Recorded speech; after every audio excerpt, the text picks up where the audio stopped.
Hello and welcome to REGO-FIX Tech Chat. My name is David McHenry. I am the Engineering and Technical Manager here at REGO-FIX USA. One of the most common questions we get from some of our frustrated customers has to deal with how the collet is retained or snaps into the nut. Now, the designs have changed over the years and there are multiple types out in the industry. So let's take a few minutes and go over to the workbench and go through how the REGO-FIX brand works and some of the others work at retaining the collet or how it goes into the assembly. The ER collet has been around for a very long time and there are multiple manufacturers that make products that go with it, such as ER nuts.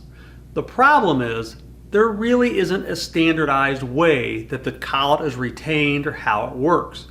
The DIN standard was done back in 1993 and a lot of things have changed since then. One of the most standardized ways to retain a collet is the basic eccentric ring. Now this is an offset ring. When you look inside the nut, you're going to see it's all off to one side and it's very open on the other. That eccentric ring is made to go into the groove in the collet, and that acts as basically a screw and it pulls it out as the collet nut is released. But how does the collet go into it? It's pretty straightforward. You're going to take the collet and lay it over top of the groove on the inside, the lip. The only problem here is if I let go of it, it falls out. So you as the operator or your operators in your shop need to make sure that once you snap that together, you actually hold it together and take this assembly to the tool holder. So you have to take it, you have to hold it, make sure it stays in, and then you can release it and assemble as normal in your tooling fixture. Some of the pitfalls of this, if you don't do that, we'll give you a little example. If I don't retain it and I just turn it over, well, you can see as I'm turning, the collet actually falls out. Then the nut would go on top of that. Well, this leads to bad TIR and most likely a damaged collet. So it's an old design. You're going to see this in about 90% of the people that manufacture tools out there. It's still widely used. One of the other very common ways for the nut to retain the collet is the snap-in.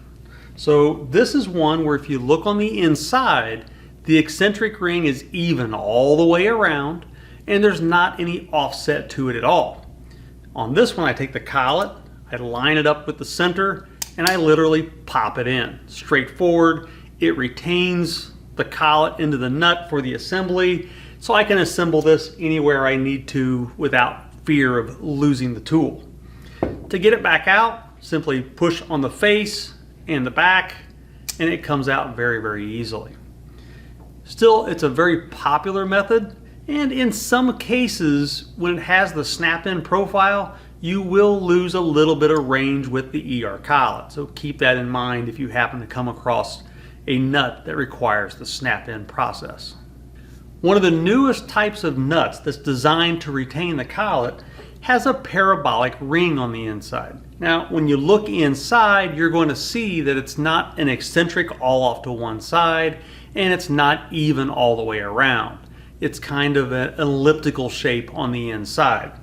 And the reason for that, it's made for very simple assembly.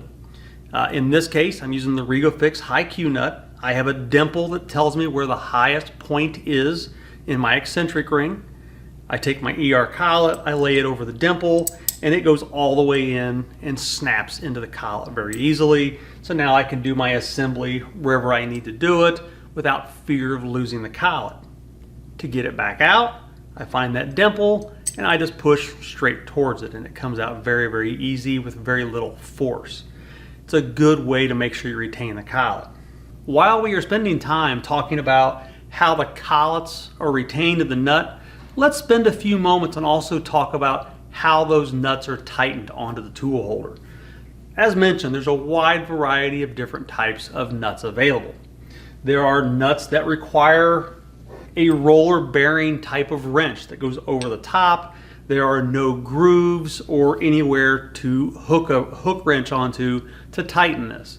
So you need your roller bearing wrench and you need to make sure that you have the proper torque specs for your particular nut that you're using.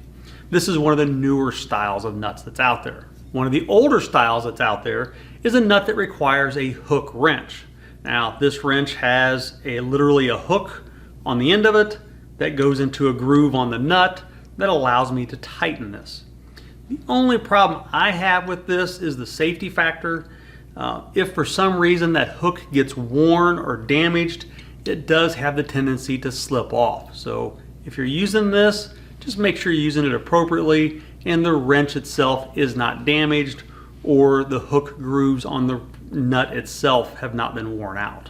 The most common type of tightening for any ER nut is the basic spanner wrench.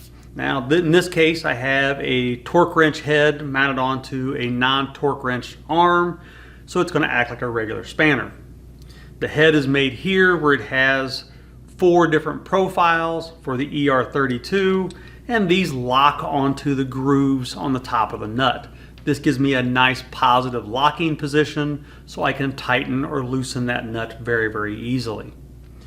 If you are using this type of spanner, you need to make sure that it fits the nut correctly. We have seen different types of nuts that are out there where the design standard or the DIN standard for the profile isn't quite kept with the type of nut. And the spanner wrench like this is very loose, which can cause slippage or premature wear on the wrench itself. So as you're going through doing your assemblies, take a look at your equipment, make sure your hook wrenches are in good shape, make sure your spanner wrenches are in good shape, and make sure you know how to properly snap that collet into the nut. Hopefully you've learned a little bit about how to properly assemble the ER collet into the ER nut and maybe a few things to look for while you're tightening it up. If you have any questions at all, please reach out to your REGO-FIX technical team. We are here to answer your questions.